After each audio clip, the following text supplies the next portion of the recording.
kami dari kelompok 3 akan mempresentasikan materi kami, yaitu rasio keuangan bank. Kelompok kami terdiri dari 8 anggota, yaitu yang pertama ada Ahmad Gaddafi, lalu Mufriyatul Hidayah, Ayu Vandana, Muhammad Zufraiko, Mar'atu Syarifah, Rizka Dewi, Tridena, dan Yulio Edwin. Adapun materi yang akan kami sampaikan yaitu sebagai berikut. Assalamualaikum warahmatullahi wabarakatuh. Nama saya Zufraiko Idal Umam, NIM 12405193198. Di sini saya akan menjelaskan pengertian dan jenis-jenis rasio bank.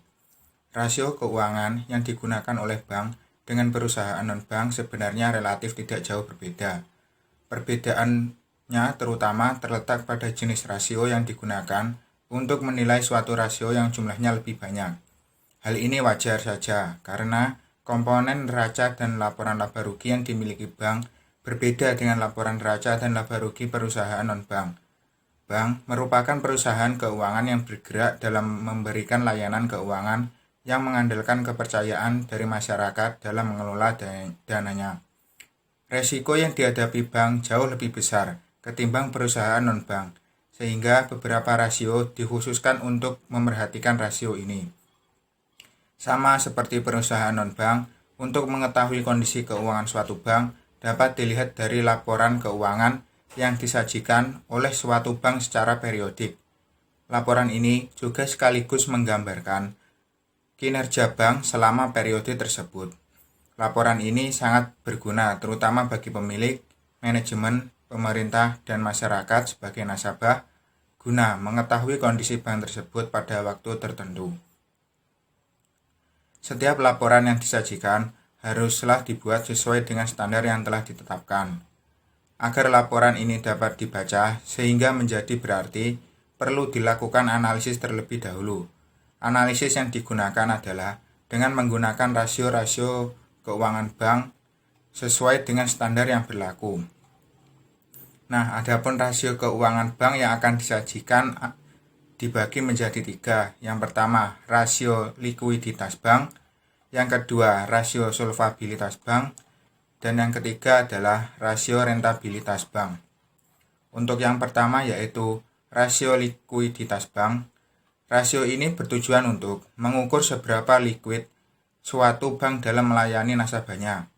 Dalam rasio ini terdiri dari beberapa jenis, antara lain quick ratio, investing policy ratio, banking ratio, asset to loan ratio, investment portfolio ratio, cash ratio, loan to deposit ratio, investment risk ratio, liquidity risk ratio, credit risk ratio, dan yang terakhir adalah deposit risk ratio. Untuk rasio solvabilitas bank dan rasio rentabilitas bank akan dijelaskan oleh teman saya. Sekian dari saya, ada kurang lebihnya mohon maaf. Wassalamualaikum warahmatullahi wabarakatuh. Nama saya Tridena Aryani, NIM 12425193221. Di sini saya akan sedikit menjelaskan mengenai rasio solvabilitas bank dan juga rasio rentabilitas bank. Yang pertama, rasio solvabilitas bank. Rasio ini bertujuan untuk mengukur efektivitas bank dalam mencapai tujuannya.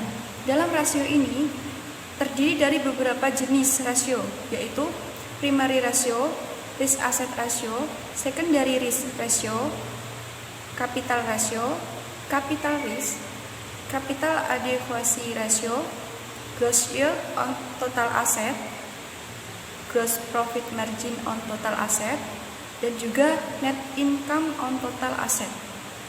Untuk selanjutnya, rasio rentabilitas bank. Rasio rentabilitas bank merupakan rasio yang digunakan untuk mengukur tingkat efisiensi usaha dan profitabilitas yang dicapai oleh bank dalam suatu periode tertentu. Rasio ini terdiri dari beberapa jenis rasio, yaitu antara lain ada gross profit margin, net profit margin, return on equity capital, return on total asset, rate return on loan, kemudian ada interest margin on earning asset, interest margin on loan, leverage multiplier, asset utilization, kemudian ada interest expense ratio, cost of fund, cost of money, cost of loanable fund, kemudian ada cost of operable fund, dan juga ada cost of efficiency. Untuk lebih jelasnya, penjelasan dari masing-masing jenis rasio akan dijelaskan oleh teman saya. Di sini saya akan menjelaskan subbab tentang rasio likuiditas bank. Rasio likuiditas bank merupakan rasio yang digunakan untuk mengukur kemampuan bank dalam memenuhi kewajiban jangka pendeknya pada saat ditagih. Dengan kata lain, bank dapat membayar kembali pencairan dana para deposannya pada saat ditagih serta dapat mencukupi permintaan kredit yang telah diajukan. Makin besar rasio ini, makin liquid. Adapun jenis-jenis rasio likuiditas adalah sebagai berikut. Yang pertama ada quick ratio. Quick ratio merupakan rasio yang digunakan untuk mengukur kemampuan bank dalam memenuhi kewajibannya terhadap para deposan, seperti pemilik simpanan giro, tabungan, dan deposito, dengan harga yang paling liquid yang dimiliki oleh bank. Yang kedua ada investing policy ratio. Investing policy ratio merupakan rasio yang digunakan untuk mengukur kemampuan bank dalam melunasi kewajibannya kepada para deposannya dengan cara melikuidasi surat-surat berharga yang dimilikinya. Yang ketiga ada banking ratio. Banking ratio merupakan rasio yang digunakan untuk mengukur tingkat likuiditas bank dengan membandingkan jumlah kredit yang disalurkan dengan jumlah deposit yang dimiliki. Makin tinggi rasio ini, tingkat likuiditas bank makin rendah karena jumlah dana yang digunakan untuk membiayai kredit makin kecil. Rumus untuk mencari banking ratio adalah sebagai berikut. Total loans dibagi total deposit dikali 100%. Yang keempat yaitu asset to loan ratio. Asset to loan ratio merupakan rasio yang digunakan untuk mengukur jumlah kredit yang disalurkan dengan jumlah harta yang dimiliki bank. Makin tinggi tingkat rasio menunjukkan makin rendahnya tingkat likuiditas bank. Rumus untuk mencari asset to loan ratio adalah sebagai berikut. Total loans dibagi total aset dikali 100%. Demikian untuk materi selanjutnya akan dijelaskan oleh teman saya. Baik, selanjutnya yang kelima yaitu investment portfolio ratio. Investment portfolio ratio merupakan rasio yang digunakan untuk mengukur tingkat likuiditas dalam investasi pada surat-surat berharga. Untuk menghitung rasio ini, sebelumnya perlu diketahui terlebih dahulu securities yang jatuh waktunya kurang dari 1 tahun, yang digunakan untuk menjamin deposito nasabah jika ada. Kemudian yang keenam yaitu cash ratio. Cash ratio merupakan rasio yang digunakan untuk mengukur kemampuan bank dalam melunasi kewajiban yang harus segera dibayar dengan harta likuid yang dimiliki bank tersebut. Rumus untuk mencari cash ratio yaitu liquid asset per short term borrowing dikali 100%. Nah, untuk mencari short term borrowing yaitu jumlah dari giro ditambah kewajiban segera yang harus dibayar dalam rupiah ditambah kewajiban segera yang harus dibayar dalam valuta asing. Kemudian yang ketujuh yaitu loan to deposit ratio atau biasa disebut dengan LDR. Loan to deposit ratio merupakan rasio yang digunakan untuk mengukur komposisi jumlah kredit yang diberikan dibandingkan dengan jumlah dana masyarakat dan modal sendiri yang digunakan. Nah, besarnya loan to deposit ratio merupakan menurut peraturan pemerintah maksimum adalah 110%. Nah, rumus untuk mencari loan to deposit ratio yaitu total loan per total deposit plus equity dikali 100%. Nah, untuk mencari equity capital merupakan penjumlahan dari modal disetor, ditambah dana setoran modal, ditambah cadangan umum, ditambah cadangan lainnya, ditambah sisa laba tahun lalu, ditambah laba tahun berjalan. Kemudian yang kedelapan yaitu pengukuran risiko-resiko. Pengukuran risiko-resiko tersebut dibagi, ada 4 jenis. Yang pertama yaitu investment risk ratio. Investment risk ratio ini merupakan rasio yang digunakan untuk mengukur risiko yang terjadi dalam investasi surat-surat berharga. Nah, yaitu dengan membandingkan harga pasar surat berharga dengan harga nominalnya. Makin tinggi rasio ini berarti makin besar kemampuan bank dalam menyediakan alat-alat likuid.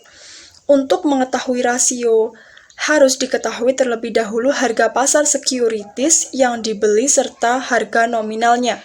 Rumus untuk mencari investment risk ratio adalah market value of securities per statement value of securities dikali 100%. Kemudian jenis yang kedua yaitu liquidity risk. Liquidity risk merupakan rasio yang digunakan untuk mengukur risiko yang akan dihadapi bank apabila gagal untuk memenuhi kewajiban terhadap para deposannya dengan harta likuid yang dimilikinya. Rumus untuk mencari liquid risk rasio yaitu liquid asset dikurangi short term borrowing per total deposit dikali 100%. Kemudian jenis yang ketiga yaitu credit risk ratio. Credit risk ratio ini merupakan rasio yang digunakan untuk mengukur risiko terhadap kredit yang disalurkan dengan membandingkan kredit macet dengan jumlah kredit yang disalurkan. Rumus untuk mencari credit risk ratio merupakan bad debts per total loans dikali 100% atau capital risk ratio merupakan equity capital per risk asset dikali 100%. Nah, untuk perhitungan rasio ini diperlukan data jumlah bad debt. Kemudian jenis yang keempat yaitu deposit risk ratio. Rasio ini digunakan untuk mengukur risiko kegagalan bank dalam membayar kembali deposannya. Rumus untuk mencari deposit risk ratio adalah equity capital per total deposit dikali 100%. Kemudian materi selanjutnya akan dilanjutkan oleh teman saya. Nama saya Rizka Dewi Agustina, NIM 12305193219. Di sini saya akan melanjutkan materi yang selanjutnya, yaitu rasio solvabilitas bank. Rasio solvabilitas bank merupakan ukuran kemampuan bank dalam mencari sumber dana untuk membiayai kegiatannya. Bisa juga dikatakan rasio ini merupakan alat ukur untuk melihat kekayaan bank, untuk melihat efisiensi bagi pihak manajemen bank tersebut. Rasio solvabilitas bank dibagi menjadi 5. Yang pertama adalah primary ratio. Primary ratio merupakan rasio yang digunakan untuk mengukur apakah permodalan yang dimiliki sudah memadai atau sejauh mana penurunan yang terjadi dalam total aset masuk dapat ditutupi oleh capital equity. Rumus untuk mencari primary ratio adalah equity capital per total aset dikali 100%. Untuk mencari besarnya primary ratio dapat digunakan neraca yaitu sebagai berikut. Yang A adalah equity capital. Di sini ada modal disetor jumlahnya Rp750.000, dana setoran modal Rp65 juta, cadangan umum Rp14 juta, cadangan lainnya Rp95 juta, sisa laba tahun lalu Rp21.500.000. Laba tahun berjalan Rp72 juta. Jumlah equity kapitalnya Rp268.250.000. B. Total aset yaitu Rp3.340 juta. Maka primary rasionya adalah Rp268.250.000 per Rp3.340.000.000 dikali 100%, maka sama dengan 8%. Solvabilitas bank yang kedua ada risk asset ratio. Risk asset ratio merupakan rasio yang digunakan untuk mengukur kemungkinan penurunan risk aset. Rumus untuk mencari risk asset ratio adalah equity capital per total asset min cash asset min securities dikali 100%. Untuk mencari besarnya risk asset ratio dapat kita gunakan neraca yaitu sebagai berikut. Yang A, equity capital, jumlahnya Rp268.250.000.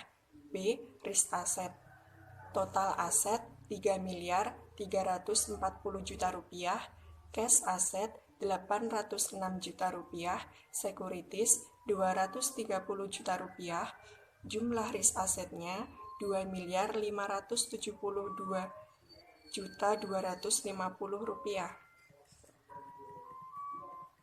Risk asset rasionya sama dengan Rp268.250.000 per Rp2.572.250.000 dikali 100%, maka sama dengan 10,4%. Yang ketiga, secondary risk ratio. Secondary risk ratio merupakan rasio yang digunakan untuk mengukur penurunan aset yang mempunyai risiko lebih tinggi. Rumus untuk mencari secondary risk ratio adalah equity capital per secondary risk asset dikali 100%. Untuk mencari besarnya secondary risk ratio dapat digunakan neraca. Yang A, kelompok low risk asset yang dapat dimasukkan dalam perhitungan di sini misalnya adalah benda tetap dan inventaris. Jumlahnya Rp44 juta, rupa-rupa Rp60 juta, jumlahnya Rp104 juta. Dengan demikian, komponen secondary risk asset dapat dihitung sebagai berikut. Total aset Rp3.340.000.000, cash asset Rp866 juta, securities Rp230 juta, low risk asset Rp104 juta, jumlahnya Rp2.200.000.000. Yang B, equity capital, jumlahnya Rp268.250.000. Maka secondary risk rasionya sama dengan Rp268.250.000 per Rp2.200.000.000 dikali 100%, maka sama dengan 12%. Selanjutnya nomor 4, yaitu capital ratio. Capital ratio merupakan rasio yang digunakan untuk mengukur permodalan dan cadangan penghapusan dalam menanggung perkreditan, terutama risiko yang terjadi karena bunga gagal ditagih. Rumus dari capital ratio adalah capital ratio sama dengan equity capital tambah reserve for loan loss per total loans dikali 1%. Contoh pengaplikasiannya adalah sebagai berikut.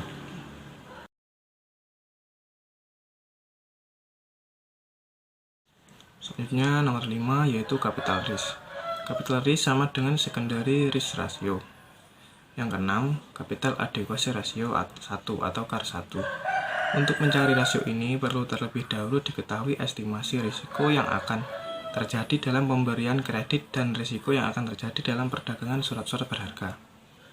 A. Capital adequacy ratio 2 atau CAR 2. Rumus dari capital adequacy ratio 2 atau CAR 2 adalah CAR 2 sama dengan equity capital dikurangi aset per total loans ditambah securities dikali 100%. Contoh pengaplikasiannya adalah sebagai berikut.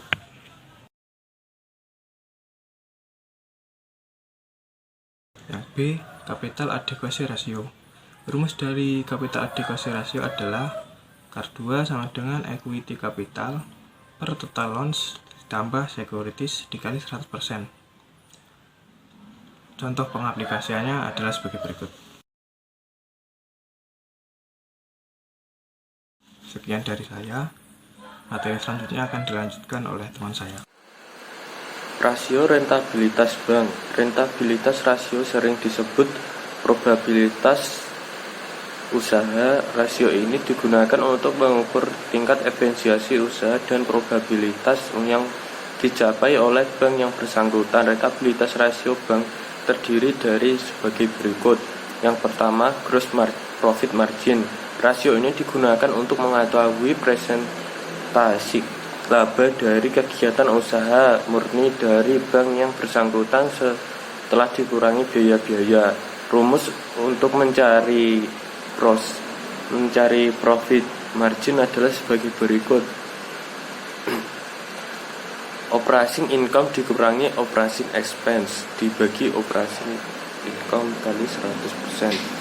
Untuk mencari besarnya gross profit margin dapat kita digunakan contoh neraca di atas, yaitu sebagai berikut.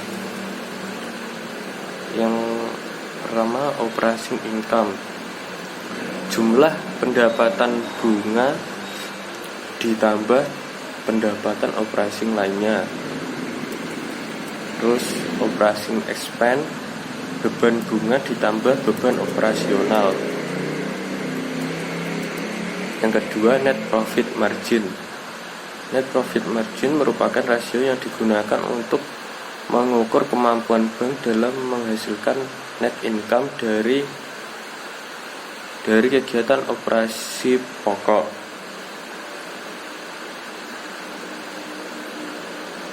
Rumus untuk mencari net profit margin adalah sebagai berikut. Net income dibagi operating income kali 100%. Untuk mencari besarnya net profit margin dapat kita gunakan neraca dan laporan laba rugi di atas, yaitu sebagai berikut.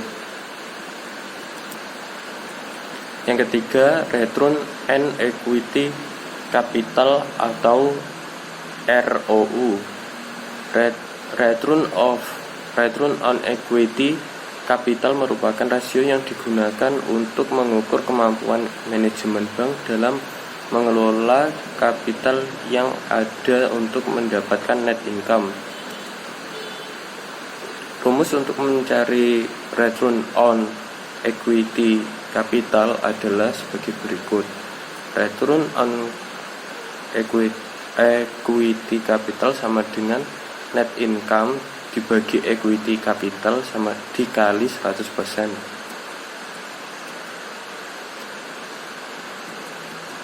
Yang keempat, return on total asset. Yang pertama, gross yield on total asset. Gross yield on total asset merupakan rasio yang digunakan untuk mengukur kemampuan manajemen menghasilkan income dari pengelolaan aset. Rumus untuk mencari gross yield on total asset yaitu sebagai berikut. Operating income dibagi total aset kali 100%.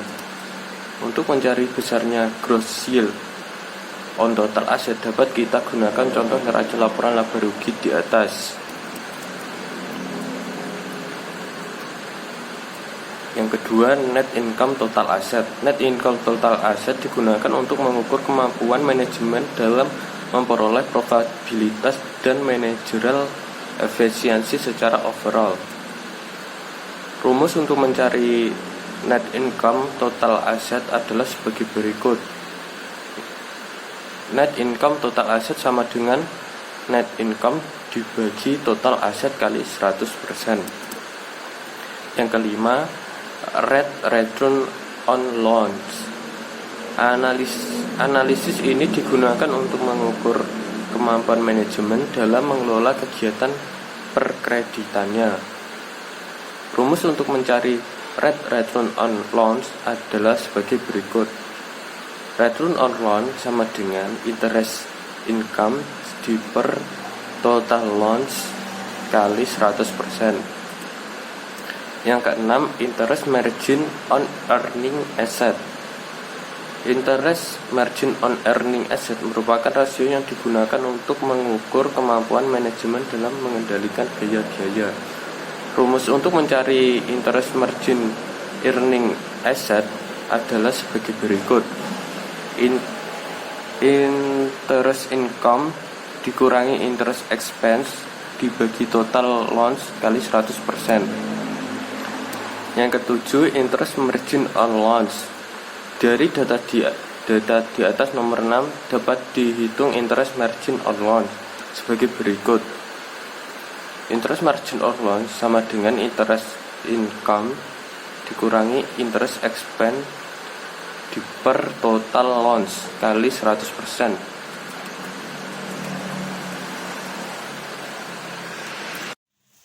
Saya akan melanjutkan penjelasan bagian do, yaitu rasio rentabilitas bank. Nomor 8 yaitu leverage multiplier.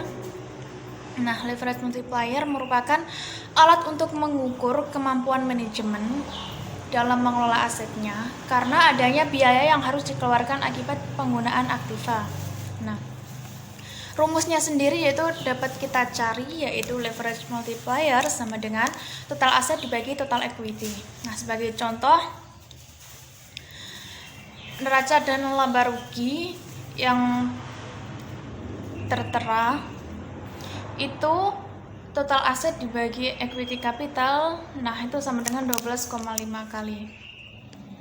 Selanjutnya itu yang nomor 9, asset utilization.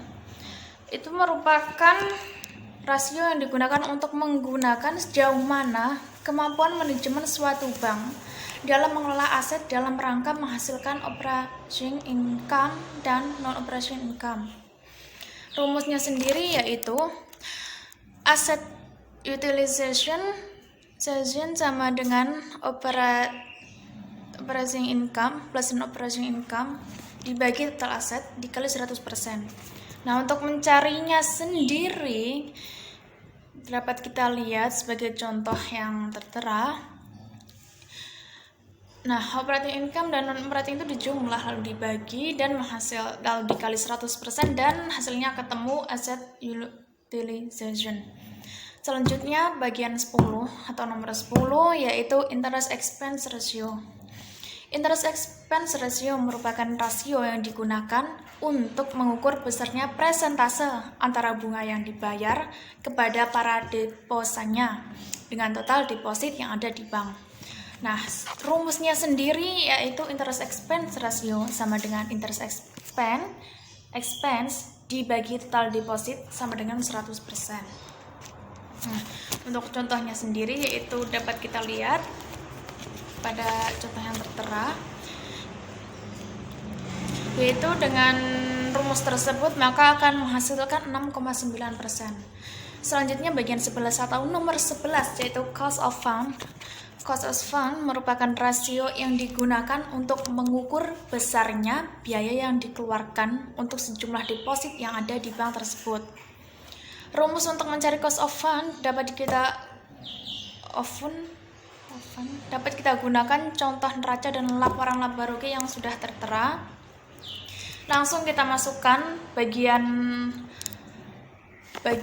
dari rumusnya yaitu tadi interest expense dibagi total deposit sama dengan 100, dikali 100%, maka akan menghasilkan cost of fund. Selanjutnya yaitu nomor 12, cost of money. Rumusnya sendiri yaitu biaya dana ditambah biaya overhead dibagi total dana dikali 100%. Untuk mencarinya dapat kita lihat contoh yang sudah tertera, tinggal kita masukkan saja, yaitu biaya dana plus biaya overhead dibagi total dana dikali 100% dan ketemu hasilnya. Selanjutnya ke-13 yaitu cost of loanable fund. Rumusnya sendiri yaitu cost of loanable fund sama dengan biaya dana dibagi total dana sama dengan unloanable fund dikali 100%. Lihat contoh berikut yang sudah tertera. itu tinggal kita masukkan juga sama seperti di contoh sebelumnya, yaitu kita masukkan biaya dana dibagi total dana sama dengan dikurangi unloanable fund dikali 100%. Selanjutnya yaitu bagian 14, yaitu cost of operable fund. Nah, jika diasumsikan tidak ada idle fund,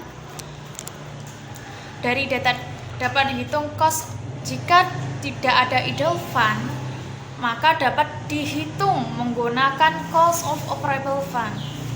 Nah, rumusnya sendiri itu bagaimana? Yaitu biaya dana dijumlahkan dengan biaya overhead sama dengan total dana dikurangi unloanable fund dikali 100%. Maka akan menghasilkan cost of operable fund. Lihat contoh itu sama persis, kita tinggal masukkan saja dan ketemu hasilnya. Selanjutnya yang itu nomor 15, yaitu cost of efficiency. Nah, cost of efficiency sendiri merupakan rasio yang digunakan untuk mengukur efisiensi usaha yang dilakukan oleh bank atau untuk mengukur besarnya biaya bank yang digunakan untuk memperoleh earning asset. Rumusnya sendiri yaitu total expense dibagi total earning asset dikali 100%, maka akan menghasilkan cost of efficiency. Sekian presentasi dari kelompok kami. Apabila ada kurang lebihnya mohon maaf. Wassalamualaikum warahmatullahi wabarakatuh.